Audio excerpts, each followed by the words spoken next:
Well, look who it is. He's back by popular demand. Simon Holden, the Lord Oakwell, is here for the live reaction show with myself, Steve Wyss. I hope you're doing really well this Sunday afternoon over here in the UK. Simon, welcome back. Thank you, Steve. Great to be back. And back from a trip to the Ideal Home exhibition earlier, which my journey was ruined by that Nigel Seeley. I'll come to him later, ringing me, hassling me when I'm trying to concentrate on new kitchens and designs. He'll pay for that, Steve. What sort of kitchen are you looking at? It's going to be marine blue. As you know, I'm known for sort of unusual colour schemes, and that's just the shirts. But yeah, it's going to be marine blue. But we need some winners, Steve, to pay for this incredible extension. Certainly do. And I tell you what, anyone who's been following the Bet River shows this weekend has been winning plenty. The shows have been on fire, actually. There's been some tremendous results. But we're going to try and get you some more winners. I'm going to talk about a couple of matches which are just about to kick off. Starting in the Premier League, Man United against Spurs, and also the German match, Borussia Mönchengladbach. That's a bit of a mouthful, isn't it? Against Stuttgart. But Man United Spurs, I think this is a really tough game, Simon. I'm still thinking about it. I do have one suggestion in a bit, but what's your take on this game at Old Trafford? Because I've seen loads of different opinions about it. Do you know, I was about to say that. There's about 50 of the usual suspects with online previews. I've never, ever seen a Premier League game with such a diversity of opinion. So many people. I am against Man U. Last time I came on, I made that very clear. My bet is I like the Asian handicap here, that the line Tottenham plus 0.5 at minus 121. I think that is superb. Anybody who bets Man U in this inconsistent form, to me, needs a trip to somewhere where they lie down and somebody asks them about their childhood, because this team will drive you mad. I made a lot of money opposing Man United. I know Tottenham, this is not Tottenham's number one team, but I still think they're strong enough. And that man, plus 107 Man United with Bet Rivers. I know you're not backing them, but what price would Man United have had to be in here for you to get on them? Or is it one of those cases you would not get on them whatever? I think you'd have to double that and a bit. So you think they should be the dog, the outright dog? Oh, yeah. I mean, the thing is that, every time they win this Man United team, we have a sort of slew of articles that this is it. They're going to turn it round. Now, you watch, that might have happened 6 or 7 times this season. And they invariably then go on and lose the next match in embarrassing style. I thought they were superb against Everton. We'll come to them later. What a bore fest that was. But Man United was superb against Everton, then they got beaten the next game. So he either can't transmit his thoughts to the players, or maybe they think they're better than they are. I think this is a decent Tottenham team. We'll have a go at them. I think it could be a spicy encounter. We said that. I've had a little bit of the over 6.5 cards at plus 138. So though we don't want to see violence on the pitch, Steve, anybody hurt, let's hope there's a few angry confrontations. Well, the thing with Spurs with Ange Postecoglou, they're just frantic, aren't they? And it promotes a lot of games. I mean, you can guarantee there'll be VAR incidents here as well. We're going to probably have about 6 minutes added on time first half, probably 10 in the second half. And it promotes a frantic game. So cards, I looked at that as well. The line's high, but there should be a few cards. I know there's a few prop bets you were looking at as well. We talked about Richarlison off air. And if I was to back a scorer in this, it would be him. Yeah. Plus 220 with Bet Rivers. And I know it feels almost uncomfortable backing Richarlison because you just don't know which version of him is going to show up. But he has enjoyed going back to the striker role, hasn't he?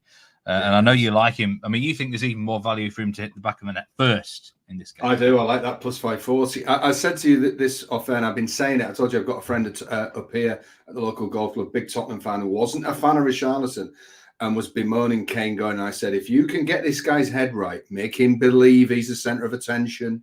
Last year, he started to feel he was being frozen out. Then you've got the Brazil number 9. You've got a world-class striker. Some of his performances for Everton were outrageously good. This guy can play.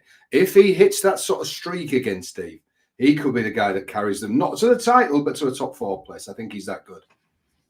Nigel Seeley's on the over 3 for this game on the Premier League show. Is that a winner, a loser, or a push? What do you reckon? Well, the emperor of the unders, the man who thought the Toffees game was going to be a goal fest. I think he's probably about right there, yeah. I'd go in. I think it's at least a push. I think it's at least a push. Yeah. I think if I was to give a score here, 2-2. I've not got a clue, really, Simon, at all with Man United, but there should be some goals around, I think. There's a German match just about to kick off, Borussia Mönchengladbach against Stuttgart. Now, in fact, it has actually just kicked off, I think, or it's just about to. I like Gladbach here on, I mean, they already want my hot dog of the week on the money line, but I think draw double chance. I can't believe that Stuttgart are odds on to win this game away from home without their big man, Saru Gurasai, who's in the African Cup of Nations. They've got a couple of players in the Asian Cup as well. Dennis Undav is leading the line. He's going to be a popular goal scorer pick for Stuttgart today, but I'd much rather be facing Undav than Gurassi. And Gladbach usually have got goals in them, but there's been a lack of goals in Germany this round. We'll come to that in a minute. There's been a goal, actually, in the Gladbach game already after 25 seconds, and Borussia Mönchengladbach are ahead. So anyone who was just on the watching this reaction show, that is a reaction. Time. That is, I can't believe what's happened here. Out of the corner of my eye, they are celebrating. So I mean, you can never celebrate anything these days, can you? Until VAR does confirm the goal. But it looks like Stuttgart just gave the ball away, daft, and a very early lead for Gladbach, which I'm not going to be moaning about that. So where was I? I'm kind of been thrown by that goal, Simon, because I didn't expect to be. It shows you've got to be ready for everything, haven't you? Well, I think what we're talking about was the inconsistency of Man United and, yes, and exactly. How do we play that? Now, I would say if a team's inconsistent, you either say, I'm not getting involved in anything they're involved in for obvious reasons, or you start to do some more outlandish plays and think, well, who would be shocked if Tottenham were to win 5-0? I don't mean, who would be mega shocked? No more shocked than we've been at other people going there, like Bournemouth are winning 3-0. Now, I'm not saying this that is a good point, 5-0. actually, about, and we're going to talk a bit of betting strategy later in like January and stuff, but this is now a point. Talk about teams to avoid in leagues. We all have them. We can't get a read on these teams. I had one earlier in France, Clermont Foot. I swear down, whenever I tip them on something like on an article or here on Because We Win, they always do me over. So I tend not to get involved with them that much now because you just know what's going to happen. Man United are one, and there's been a goal at Old Trafford. Man United are ahead. It's a day for early goals here, Simon. Anyway, it's been fun, Steve. I think there's somebody at the door. It's about the kitchen. It's very early days yet. What has happened here? It's originated from an Onana throw. I mean, Onana, we're going to talk about him in a minute. I mean, you want to be testing him out. He's going to be onside. It's Marcus Rashford, I think, who gets onto the ball and he's played it into. That flat back four again. It's Holden who's got the goal. I think he's hardly netted one, unsavable into the top corner of the roof of the net. So a goal for Man United early doors. Good start for overbackers in this game. Exactly. And it might well open the game up as well. So, but United, you just don't know which version of them is going to show up. I mean, for me, the goalkeeper, I'd be shooting at him all the time. I think they'd have been better off letting him go to join the Cameroon squad, to be honest, Simon. Just give him a break from a lot of stuff. J Rod's asking what's the live bet on the Tottenham spread now. Well, when Bet Rivers have updated the site, I'll let you know about that. But yeah, Man United and teams to avoid. Are you one of those who will just generally not go anywhere near them, or will sometimes you just get tempted in by price? I think I would never scrub anybody like that, but I do know what you mean. I mean, I think there are some teams that you just think, I haven't got, I've had 2, 3, 4 goes at getting this team right this season, and I've come unstuck. But what do you do then? If you've come unstuck by betting them to win against teams, do you realise that you've overrated them, and do you switch camps, or do you back your judgment over 10 games? I mean, this is what we were saying earlier about, and I was watching the Premier League show, that if you have a strategy and a decision, you don't scrap it at Christmas necessarily, because that strategy was developed to take you through till May. So if you want to be, again, my view about Everton, that I was saying earlier, is that they play the same game every time. That gives me a chance to try and work out whether that game will be successful on any given day. With this Man United team, there's an element of I suspect not even they know what's going to happen. And there's no set pattern of play. So that in that respect, to go in heavy on Man United, I think would be a very strange betting strategy this year because they've proven on so many occasions that they're the most inconsistent team in the league. They let you down. They let you down too often. You lose money on them too often. There's a strange stat, actually. Hopefully, they do have the over today. But I think they're one of 3 teams that if you bet on under 2.5 every single match with them, then you would have made profit. And it's because actually in the final third, they haven't converted enough of the chances. That probably will regress on the mean. But my problem with them is more the other end. I think they're far too inconsistent defensively. But let's get some reaction now from this Premier League round that's just happened. We'll talk about yesterday in a minute. Everton-Villa. Now, some people might know this, some might not know it. You are an Everton fan, Simon Holden.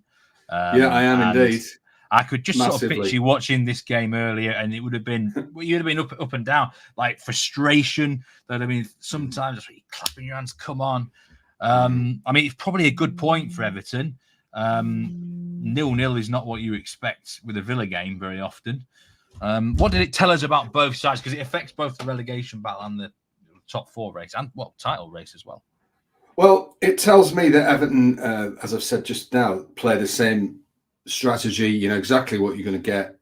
They tend to stay in their on first third of the pitch. They give huge swathes of possession to the opposition team. And what would worry me, I'm on Villa to be top 4. I've been shouting that from the rooftops. Now you have to say Villa are a fringe title candidate. But really, they in that period of first 20, 25 minutes, they should have put Everton away. I know they had the disallowed goal and they're fuming about that. But really, they had Everton under the cosh for 20, 25 minutes. So it shows me that Villa are not quite ruthless enough maybe to win this year. Because you're going to have to, these are the sort of games they're going to have to win, Steve, if they're going to win this league. It told me that Everton just give up so much possession. And I think that's probably why they've done so well away from home. My theory about Everton, I was speaking to a season ticket holder yesterday, and he agreed with me that during the bad run of the early part of the season, I think they became underrated. When they went on the winning run, then I think they became overrated by people. And I think the truth of the club is somewhere in the middle. 31% possession at home today against Villa. Now, against, say, Man City, you might accept that. Even that, I'm not sure you'd accept it at home. Villa are a good side, but that's not good enough, really. You've got to have more of the ball because you can't do enough with it, can you? I mean, the goal for me, well, I think it was a bit lucky to get that chalked off, and who knows what would have happened after that. They dug in well. For the first time recently, I've been starting to think that Everton could be at risk of relegation if they don't, if this point deduction stands and nothing's given back on appeal. Do you believe you're in this relegation? Because when you started winning games a month or so ago, you looked like you'd probably escaped to mid-table safety, even with the deduction. Do you feel like you're right in that relegation mix of Simon now? Well, I think that was the overrating, wasn't it? I think that they'll be about 5th or 6th bottom. I don't think they'll go down. And I think there could be a little cushion. And this style of play that he's developed will get that amount of wins, particularly away from home. And if you look at Dyche's career with Burnley, he really set a team up to beat the bottom 8 or 9 teams in the Premier League. It very rarely works against the top people. It very rarely worked for Burnley. But what it did work against was for him, the formula works against the teams around them and at the bottom. And I think this Everton team is good enough to beat the bottom 6 or 7 teams in the Premier League. I think where they come unstuck is days like today, where they just haven't got the quality. And if you're playing a team like Man City, Steve, or there's only one Man City, but say even you're a team like Tottenham, and you give them so much ball when they've got so many good attacking players, eventually you're going to run out of stats. The stats are going to defeat you. You're going to run out of defensive near misses, aren't you? And I think that's the problem. But I do think they'll survive. The question then becomes, what sort of club does it want to be? And is he the man to do that? But I think they'll definitely survive because they'll win enough games against the poorer teams. And they'll sneak the odd win away from home against. Do you still think it is that bottom 3? I mean, after Friday night, I think Burnley are toast now. I thought they were gone anyway, but they had to beat Luton. Luton are the only team that are showing anything because they've actually, I think, added some quality under the radar, or they've managed to coach these players like Townsend and Barkley, who, let's be honest, a lot of people have written off because of their injury record. But they've got them back fit and firing, and Barkley especially is looking like a Rolls Royce in that midfield. But so they're the only team I think that could potentially survive. If it's not Everton that goes, and if it's just say it wasn't Luton who goes, who else could go? Well, I owe Luton an apology because I said they were a dreadful team, and a couple of their fans sent me some nice messages after being on here last time. But I tell you what, and the manager is superb, and the fight and the spirit they show. And you sort of think when they have these last minute losses, are they going to come out and be flat as pancakes the next time? But no, he gets them revved up again. Tremendous man management. I think they could get out of trouble. Now, there's two teams that I think could be drawn into it. Not Everton, Steve. Brentford and Forest. Brentford at plus 700 and Forest at 400. Now, Forest, I think, is still a poor team. They've just had that bounce, haven't they, for 2 or 3 weeks? But what happens in 2 or 3 weeks' time when that settles down, that little bounce? I still think that those two are looking over their shoulder, and Luton might collar one of the two. Of the two, I fancy Forest to have a very, very tough season still. I mean, you can still back Forest to go down at 7-2, which I think that's a big price. Brentford are 13-2. I think the presumption there is that they've got a game in hand and they've got Tony to come back. But the game in hand's against Man City. I know they beat City twice last year, but that's they're not beating them this time. So I think Brentford are quite a big price. I've got to be brutally honest. The bottom two for me are gone now. Oh, gone. Gone. So. I mean, that's interesting. You're the first man, I think, that's come on the reaction show and said, I think Luton could survive, which is interesting because that completely opens up the field to another spot. Yeah. And I'm actually agreeing with you. I think they could as well. I'm not saying they will, but they could. And I think you can look at some other teams. You could even look as far afield as Palace, potentially, although I think they'll be all right. They're too wide. The value's there. Yeah. The value's there if you want to look. Yeah. Top of the table, obviously, I have to say it's a poor result for Villa today. I think it's an okay result. It's not shocking. Title race, Man City's result yesterday at Newcastle, and I've been anti-Man City this year, and I was 2-1 down. I was thinking, they're not quite right this season, but then De Bruyne comes on. Everyone's forgot about De Bruyne. And, he makes a big difference. And they get that really late goal. And Man City, they're not actually a team who often score that many late goals. Usually the game's done and dusted. And when they win well. And when any close game, they usually lose, actually. It's not often too close with them. How big's that for them yesterday? It felt like a big moment in the title race, I thought. Just a feeling. I think that, when we're at the end of May, there'll be some commentator that says, what was the pivotal moment? And he'll say the late goal against Newcastle. I actually think it's that big, Steve, because people talk about Haaland. I mean, I'd say one thing watching that game last night. You forget that De Bruyne is one of the best players in the world. He came on and was electric from the start. That's like that's like having half a team back. And the other thing, the performance of Rodri last night. I actually think he's the most important person in the team. I said that earlier when I came on. He's the best. I think he's the most important player. Yeah. And I think it's a tough one. Him or Haaland, you have to get rid of one at the end of the year. I think Pep might ditch Haaland. I honestly do. Out of the two, I think honestly, watch that guy. It is a big call, but that's how highly I rate this guy. He played last night. Those of us old enough to remember, and I include you in that, Steve, Roy Keane or Paul Ince, these type of central midfielders that could take a game by the scruff of the neck and drive a team forward. I thought he was immense last night. De Bruyne coming on took all the plaudits, but if you rewatch that game, he was sensational. If those two stay fit, I think City will win the league.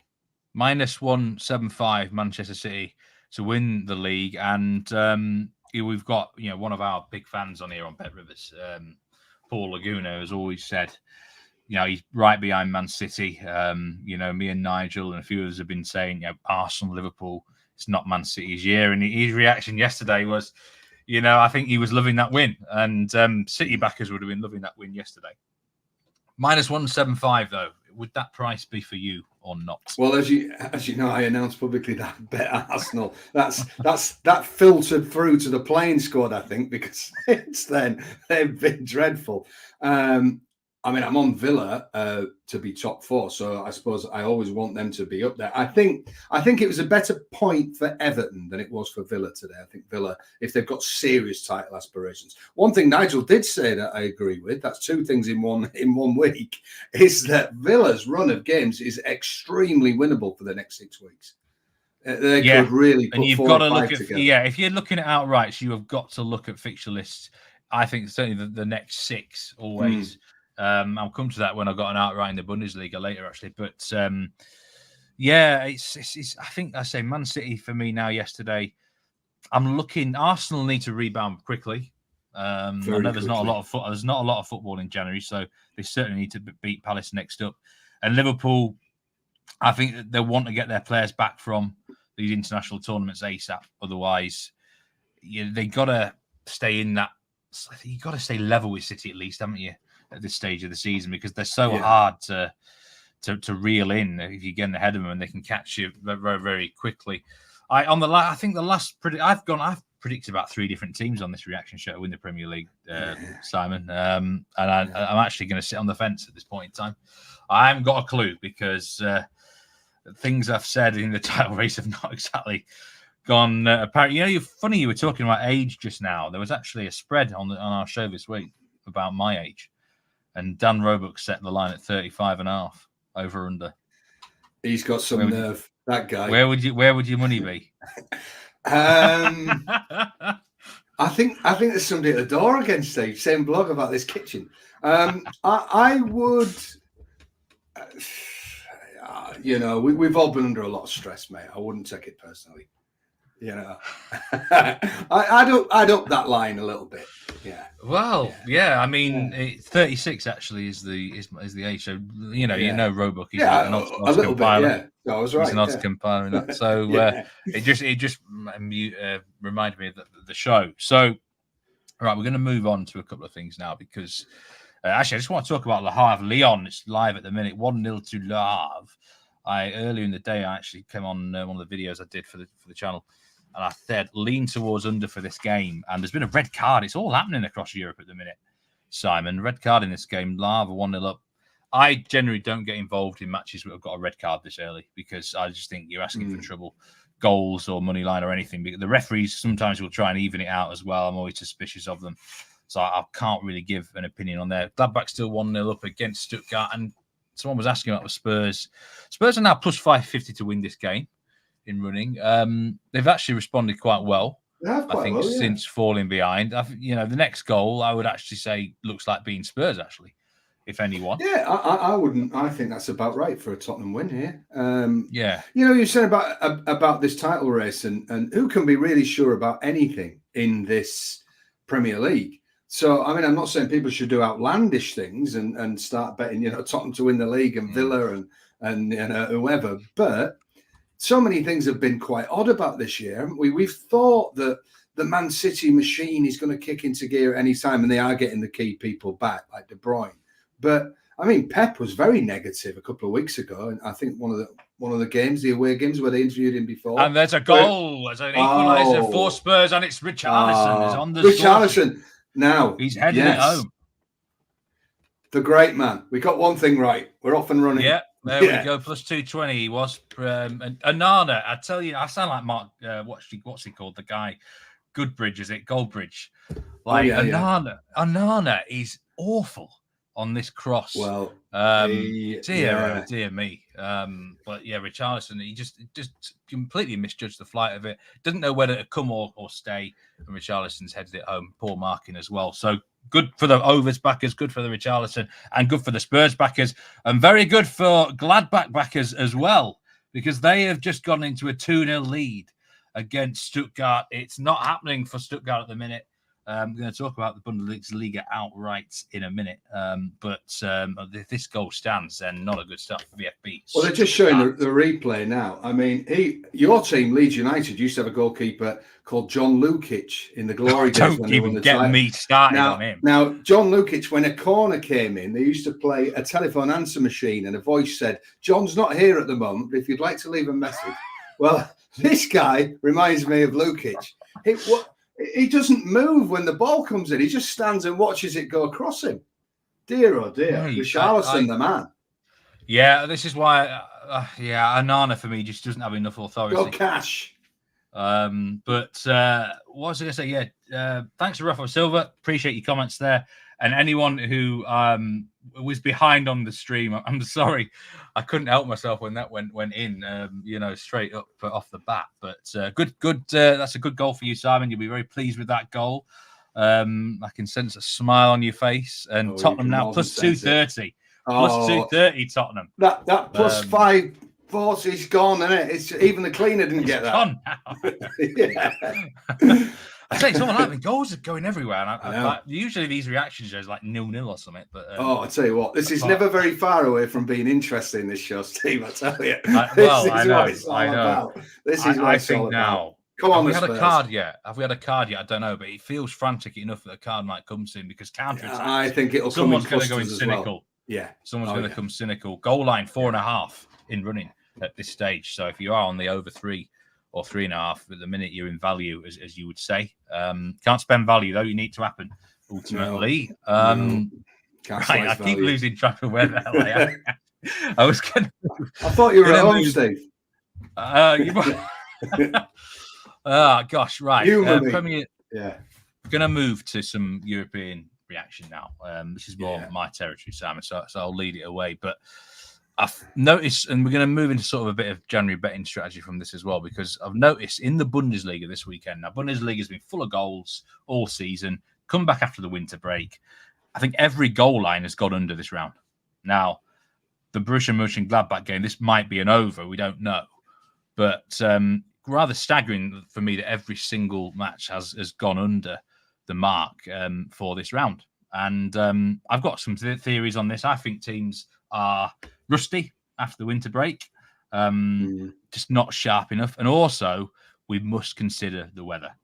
Now, across most of Western Europe, things are getting cold and 1 degree, snow showers, things like that.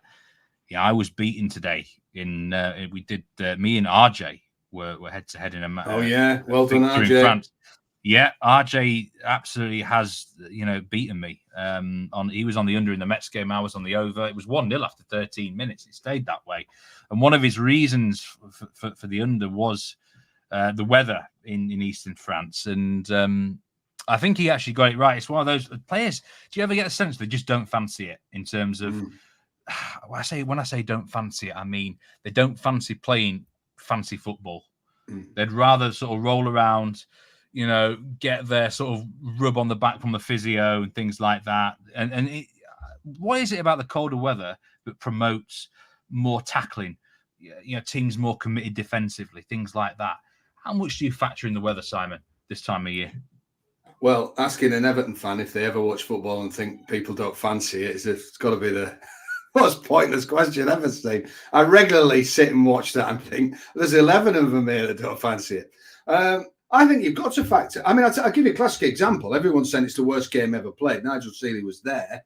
Everton v Crystal Palace the other night. Oh, it was horrible, wasn't it? Absolutely dreadful game. I mean, so awful. People were asking for the chairs to be turned around facing the other way second half, paying a premium. But it was dreadful. But what you don't get on TV, and speaking to Nigel, some other people that I know that were there that had travelled down from from Liverpool, is that the weather was absolutely horrendous. So had you seen that forecast on the afternoon and factored that in, and also I think bad weather gives players an excuse.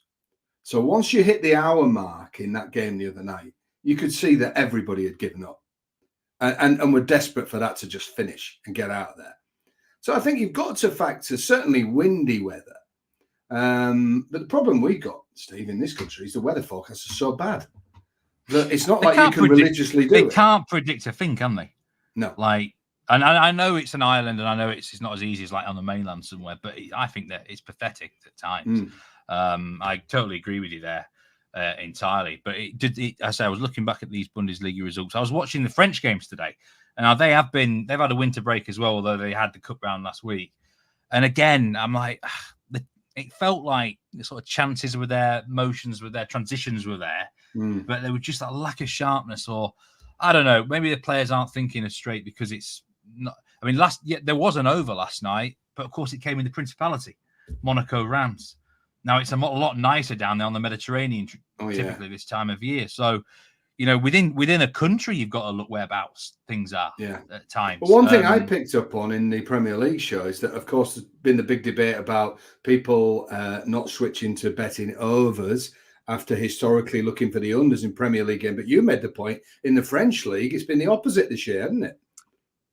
Yeah, and I think there's no doubt teams have been underachieving in front of goal in France.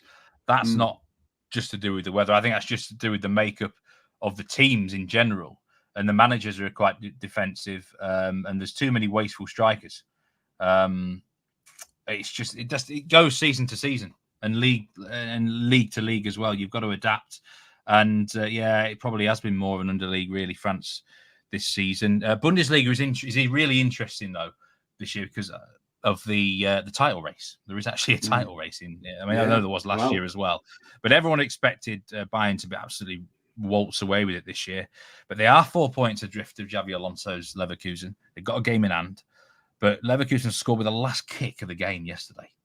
Last kick against Augsburg, and I'm starting to believe this is a bit of Harry Kane trophy avoidance syndrome. Where could it be the year? And you've got to think the authorities, all the people in Germany, they want Bayern to finally get beaten.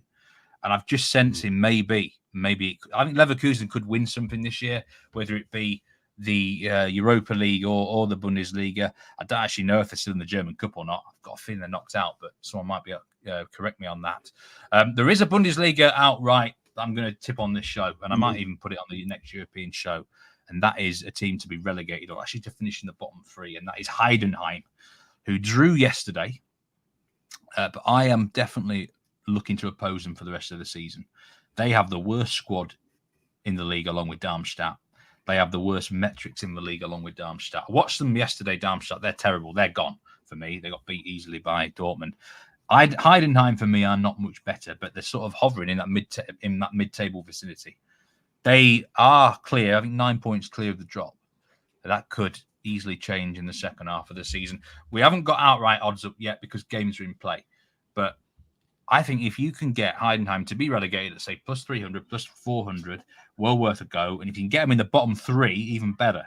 Depends what book you're with. At, let's say, plus 250, plus 300. Heidenheim are a team to fade for the rest of the season. If you go into a bookie shop, Simon, anytime, and you're looking at the Bundesliga coupon, do not be ticking the Heidenheim side of that coupon. You want to be opposing them. I can guarantee it, Steve. I won't. I'd take your word for it, mate. They are the team for me to oppose for the rest of the season in the Bundesliga, and to actually win the Bundesliga. I think this is it. Can Bayern do it? I can buy it. Can Leverkusen do it? I guess it's starting to get to the stage now where you're asking what sort of price do you want, and I think I'm wanting. You certainly want decent plus money because it's Bayern Munich you're up against. But I reckon plus 250, plus 300 is worth a nibble. Again, I'm not sure exactly what the prices are because the games are in running here, especially with Stuttgart in action. But I'm intrigued to see what the books do after this round of games. Just a shout out to Jack Wright, who actually had a tip on the EPL show. Pedro Porro assisted. We think at plus 375. That's a fantastic winner for Jack. And he's been brilliant, Jack. Brilliant this season. So winners are coming everywhere. Simon Holden on because we're at the minute. I'm still big on Bayern, but I tell you what, if they don't win it, can you imagine the players at the last day of the season saying, "Well, what's different this year?" And Kane just staring at his boots in the corner, wanting the ground to swallow him up. Now, every year, Steve, there's one coach that everybody talks about. This year, it's Alonso, isn't it? But he's he's the next big coach, isn't he? The next big coach. It's a big test for him to actually get this done. I see parallels with Arsenal last year. I really do with that team. Yeah, I think Real Madrid obviously would be the favourites to probably land him. He had a big career there, didn't he? Talk of Liverpool after Klopp would be interested in Xabi Alonso. This is going to be really interesting to see what happens with. But they're the team that everyone's talking about this season, Simon. So I thought it was fair to give them a little bit of airtime. I'm trying to find some actual outright odds that someone is willing to get. 9-4 you can get potentially on them. I mean, buying a 1 to 3, I couldn't be backing that long term when it's a clear 50-50 race. I don't know. I think there's a bit of juice in that, you know.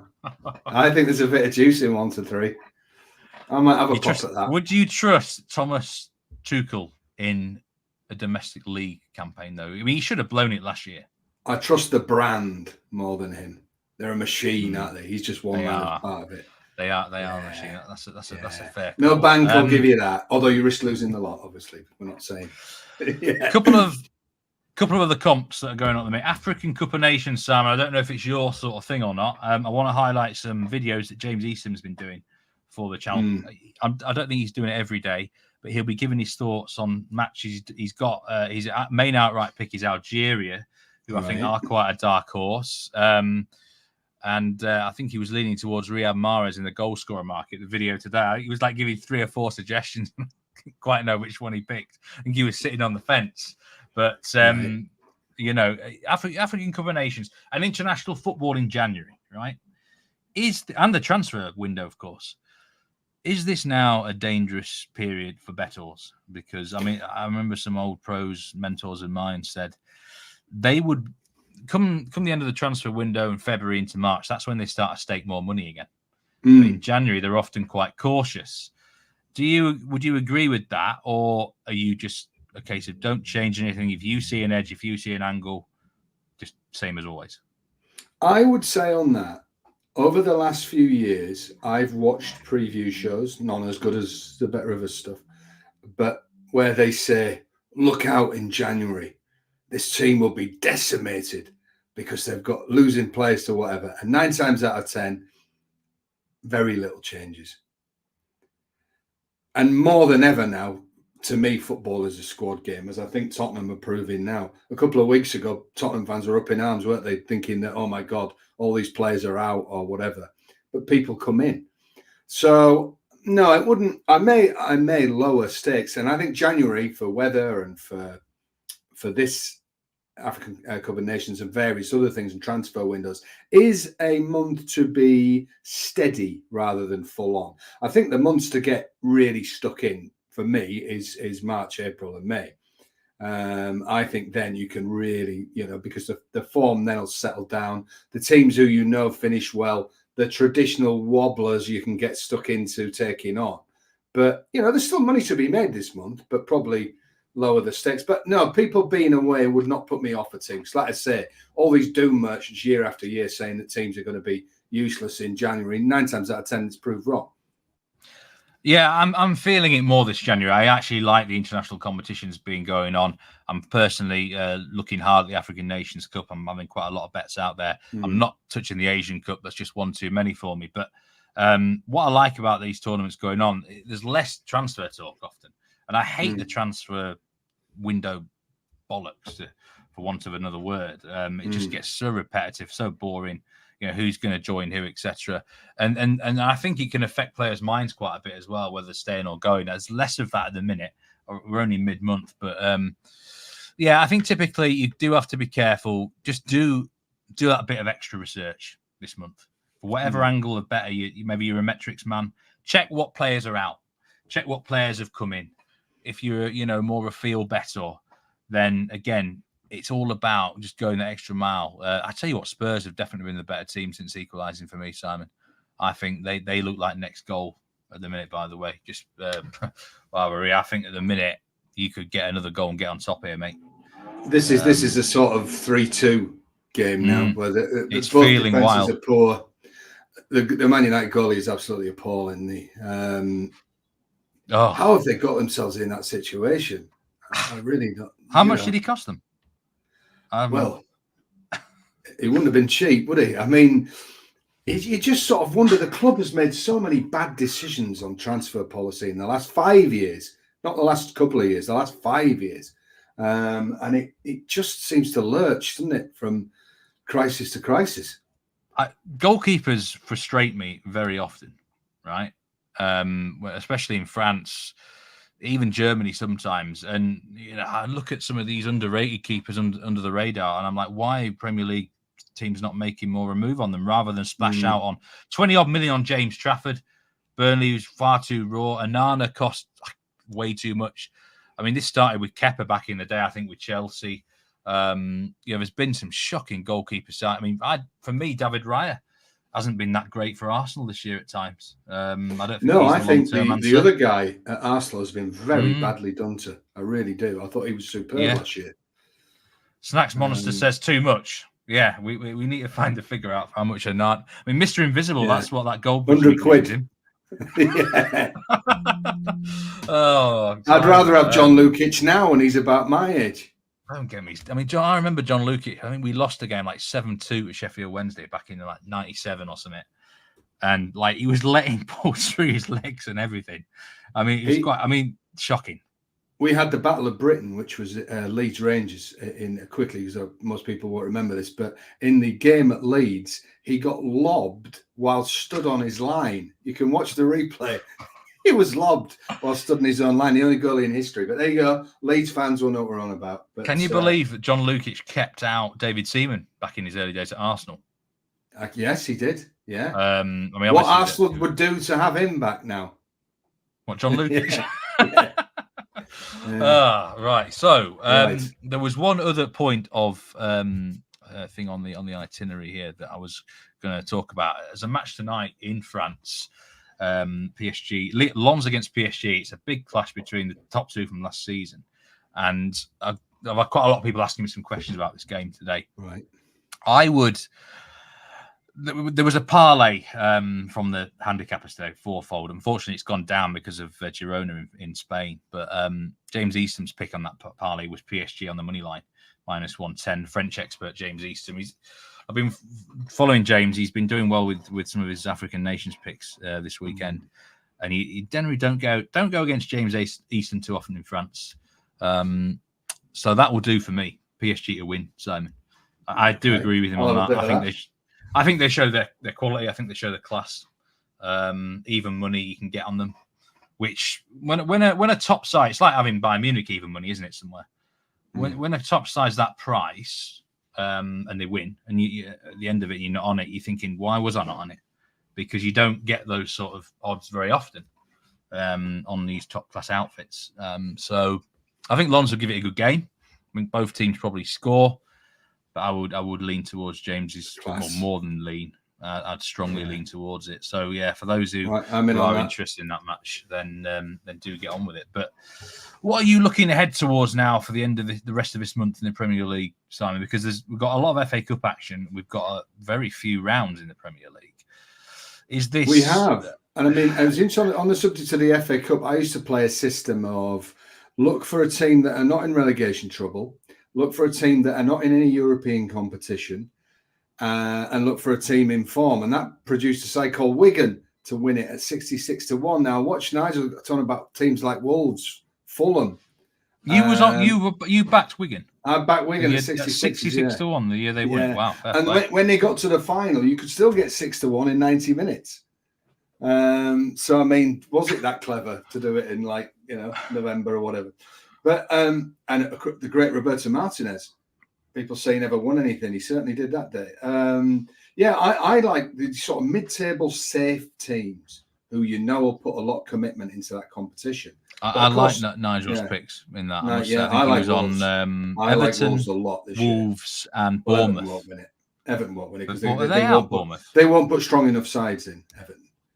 No, Bournemouth turned it around, didn't they? From QPR. I mean, they're safe as houses, aren't they? Man United just hit the post, by the way, against the run of play. But I think it was Holden off the post. So you never know. You just never know with United, do you?